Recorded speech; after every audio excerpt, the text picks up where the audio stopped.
All right. Happy New Year. It is the 1st of January. Hope you guys are amazingly excited about the coming year. I just got off vacation, Vieques, off the coast of Puerto Rico.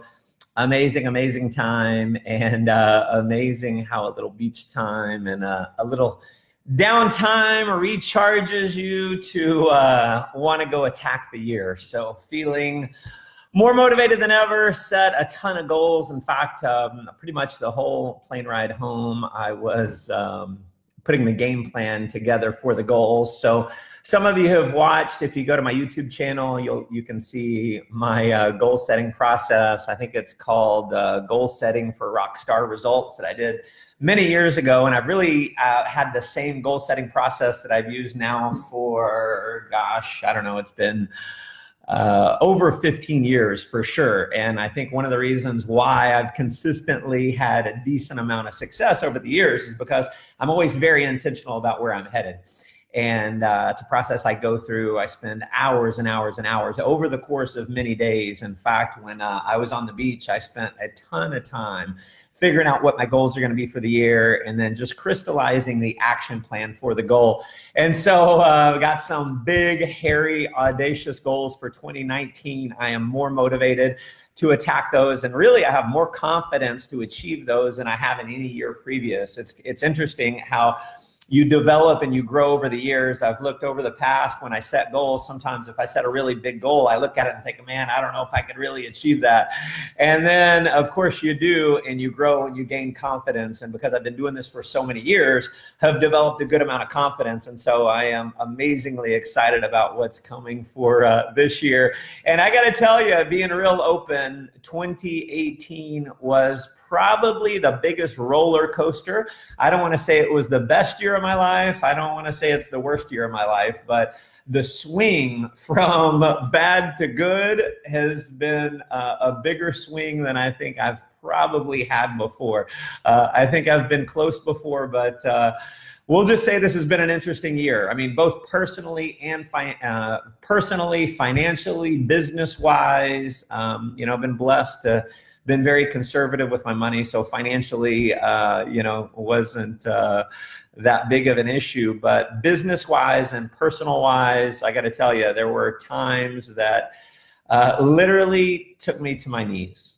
I would say there were, in fact, I can think of one in particular moment where it took me below my knees. I mean, literally laid out on the floor, sobbing, crying. And, you know, I'm not much of a crier. If you know the personality types, I'm very much a red, dominant, aggressive.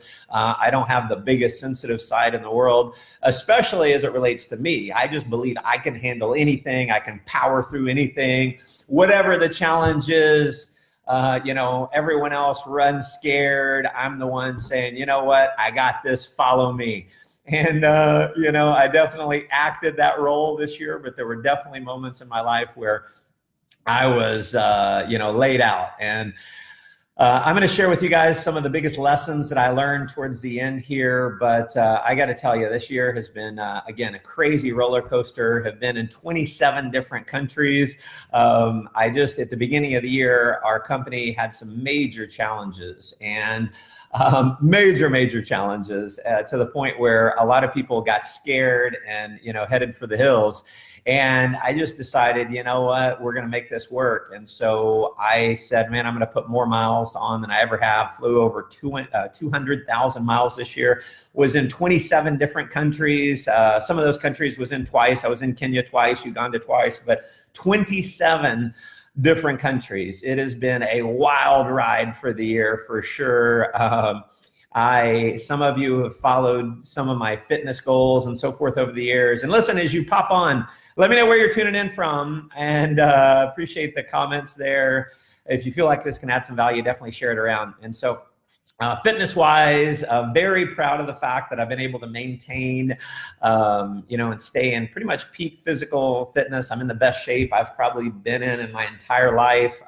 About 2 years ago, I decided that I was going to make a lifestyle change, that I was going to, you know, not only get in shape, but I was going to get in shape, and I was going to do it to the point where it would be something that would be sustainable, that I could do forever. And so I've had six-pack abs for the last 2 years, excited about that and feeling amazing, actually.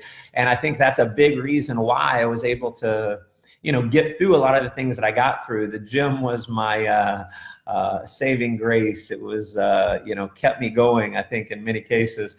So, you know, tons of travel, tons of adventure. I mean, spoke to more people this year in different audiences around the world than I probably ever have. You know, from a personal standpoint, a lot of you may know I've been, you know, I was separated for a 2-year process. This year in March, my divorce was finalized.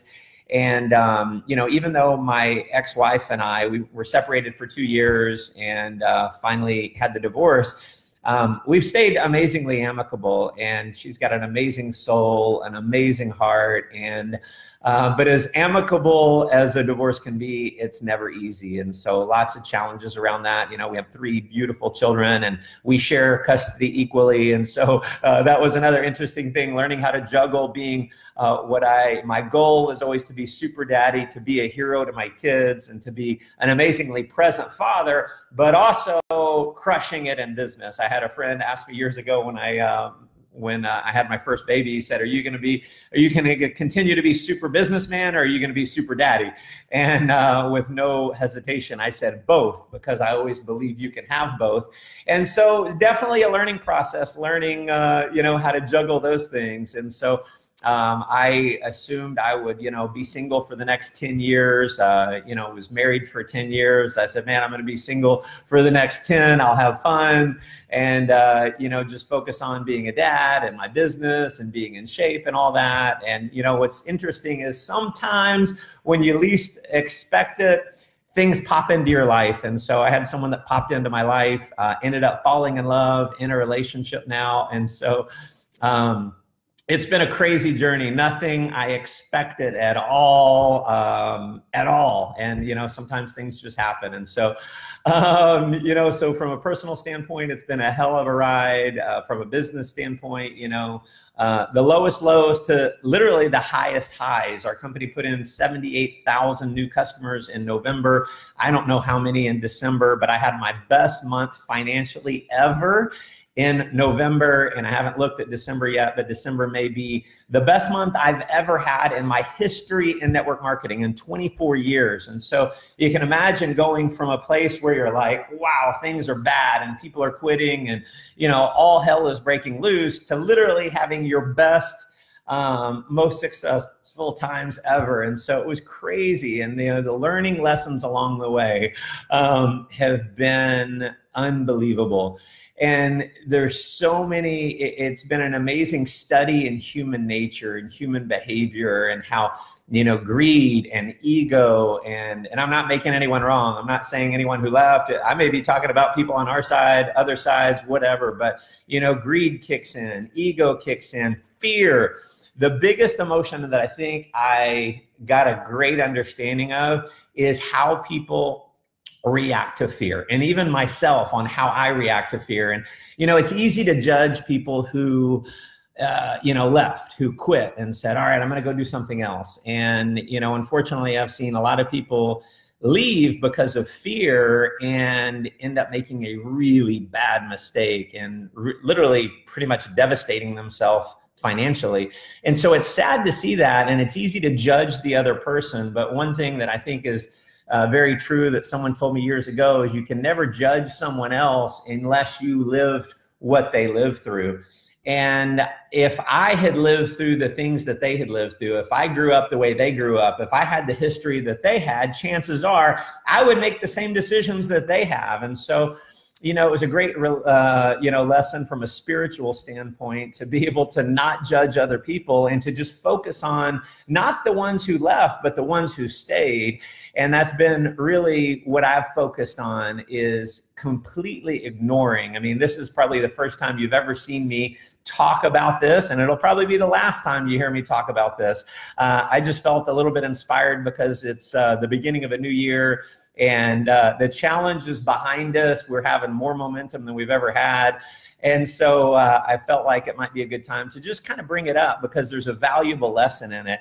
And if I had, you know, again, experienced the things that they had experienced, maybe I would have done the things that they did.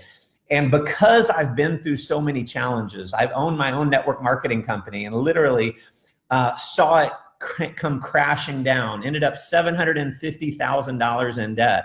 And so I've been through some pretty tragic business things. I've been through some pretty tragic emotional things, personal things with my father committing suicide, my grandfather committing suicide, both my father and my grandfather committing suicide. And so because I've been through a lot of personal pain, I'm probably it's a lot easier for me to go through pain because I've been through it. And that's one of the biggest lessons of the year. And it's something I got to tell you, I already knew, but it's something that was really reinforced this year is challenges grow you way more than successes. And the more challenges that you go through, the easier it is for you to overcome challenges in the future. And so I've got to look back and look at the challenges that I had with my company, the challenges that I had when I built a team of 10,000 people in a network marketing company, and that company went out of business. And then I joined another company and I grew a team of 22,000 people over the next couple years, and I see that come crashing down. And because I had been through those challenges prepared me for what may arguably be the biggest comeback in the history of network marketing. And so I feel like this year, our team, our leadership group, we made history. I mean, we came through and did the unimaginable. What everyone had, many people had written us off. We came out and just crushed it and now have more momentum than ever. And so hey, I appreciate the messages there. Happy New Year. Thank you, Cindy. Thank you, Kirk. Thank you, Courtney. Thank you, Albert. And so that was the big lesson, is you've got to be grateful for the challenges, even when it hurts, even when you can't, and listen to me when I say this, even when you can't see a path forward, you got to be grateful for the challenge. And that's easier said than done. And there's been a lot of times this year where I've had to take my own training and I've called bullshit on myself before.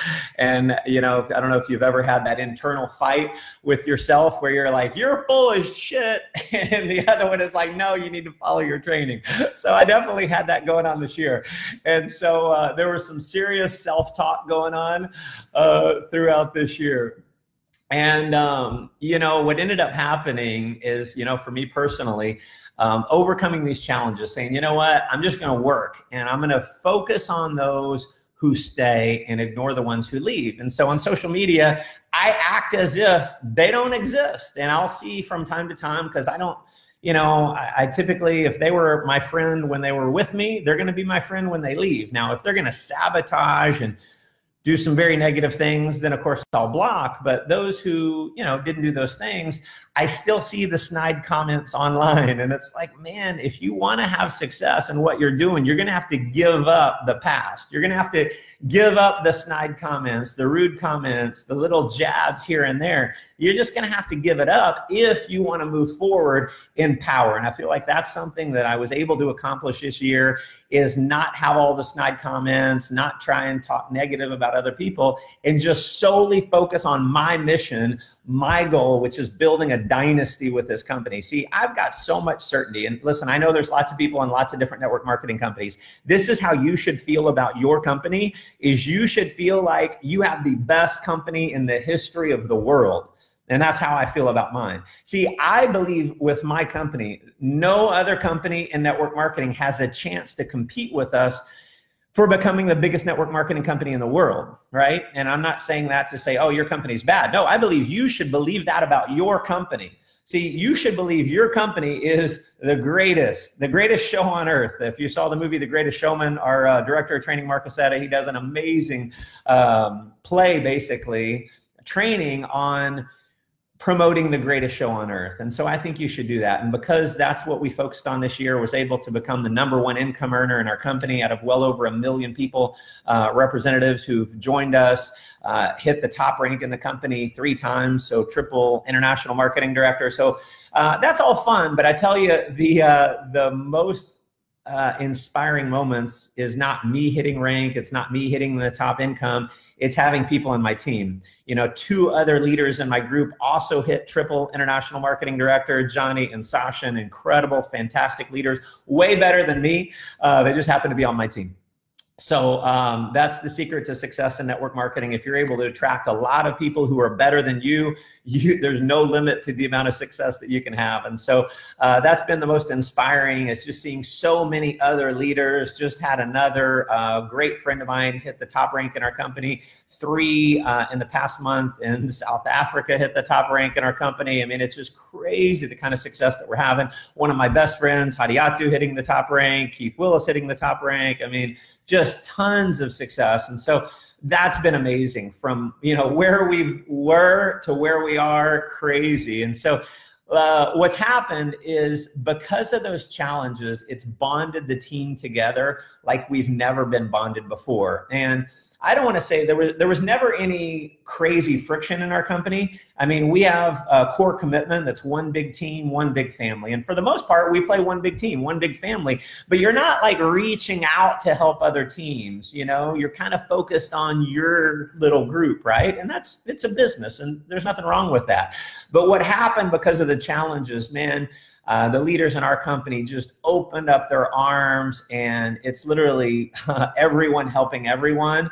And it's the philosophy that a rising tide raises all ships. And that's what we've seen this year. When other leaders are having success, man, we're going to celebrate it, because it's going to help us rise all ships as well. So, so much fun seeing all that and going through this crazy adventure of 2018.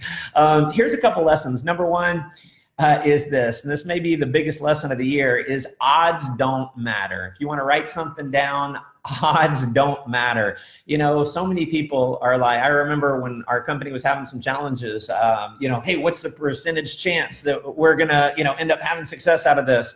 And listen, you just can't ever put odds on something. It's a huge lesson that I learned, because I was even putting odds on things. And here's the reality. You have 100% chance of success when you have 100% faith and you put the work to back up that faith. And so there may be times where it could be personally, or it could be in business, where maybe personally, you know, you're having a big challenge. What's your percentage chance of getting out of it? It's 100%. You have 100% chance. If you're depressed, you have 100% chance of being happy. You got to have the faith. You got to speak that, and you got to take the action to back it up. You got to get out and move your body. You got to go do the things that are going to make you happy. If you stay in your depressed state, if you wallow in your own misery, you're going to have about 100% chance that you're going to stay miserable. But listen to me when I say this, you have 100% chance of being happy. What's your chance of success in business? You have 100% chance of success in business if you're willing to have 100% faith, and if you're willing to put in the effort to back up that faith. The other one I already mentioned, challenges grow you way more than the successes. And so because the challenges grow you more than the successes, you have to be grateful for the challenges, even when you call yourself on, you know, even when it feels like bullshit. You got to be grateful for the challenge. As hard as it seems, whether that's personal or whether that's in business, you got to be grateful for it. And then the last lesson I would say is this. Every adversity, every challenge carries with it the seed of a greater benefit. It's something I learned when I was 18 years old. I read Think and Grow Rich by Napoleon Hill. And you know, while this is nothing new to me, it's a reinforcement. And here's the way this law works. And I call it a law, is every adversity carries with it the seed of a greater benefit. It's a law of human nature, but it only works. Listen to me when I say this. It only works if you focus on the benefit. If you focus on the seed of the greater benefit, if you search out the seed of a greater benefit, you find it. If you don't seek out the seed of a greater benefit, you don't find it. It's why people live in misery. It's why people play the blame game. It's why they blame others for their challenges, because they're not willing to seek out the seed of a greater benefit. And so is this belief, is this law true? I can't say it's true for everyone. It's certainly true for me. Every adversity I've had, if I look back in my career in 24 years in network marketing, if I look at all the amazing challenges that I've had, every single one of them, I've been able to find a greater benefit. I've always bounced back bigger, higher than I ever was before. Why? Because I'm always obsessively, listen to me, obsessively focused on the greater benefit. So that's what I want you guys to do this year. Focus obsessively on the greater benefit. Focus obsessively on what it is you want, not what you don't want. You got to give up the past. If someone hurt you, you've got to give it up. If you focus on your hurt, you're going to stay in the pain. If you focus on the hurt, you will stay in the pain. You got to focus on what's coming. You got to focus on the benefit. You got to focus on your goals, your dreams, your aspirations. How can you be of huge value to other people? If you focus on how you can be of huge, immense value to other people, guess what's going to find you? Prosperity. It's a law of prosperity. If you give and you focus on giving tons of value, you're going to be prosperous. It's going to come back to you. And so my prayer for you in 2019 is you crush all the goals that you deserve, not all the goals that you want. Okay. We don't get what we want. We get what we deserve. And so you got to be willing to, number one, go out and set the goal, set an action plan for the goal, decide why the goal is a must for you, not why you want it. Why is that goal a must? Why must you have it? Figure out those things, execute the action plan, work so you deserve the goal. And my prayer for you is if you deserve it, you get it. So go out, let's work like crazy. Let's dream big. Let's create some unrealistic, crazy goals. Let's 10x our life. Let's have abundance and prosperity in every area, in our personal life, in our relationships, in our financial life, in our career, in our spirituality, in our intellectual self. One of the goals that I have personally, it's upping my level of personal development, because with all the craziness, I slacked on it a little bit. So make sure you're setting goals in all of those areas. Stay obsessively focused on what you want, not what you don't want. And I can't wait to see a lot of the success stories that you guys are going to create this year. Thanks so much for listening in. Listen, if you feel like this can add some value to some others, hit the share button. Love to hear your comments below. You can always hop over to mattmorris.com, and I've got hundreds of blog posts on there. You can check out my YouTube channel from my website. Lots of value, lots of content. And so I hope you grow more this year than you ever have in the past. Thanks so much for tuning in. Go make life an adventure.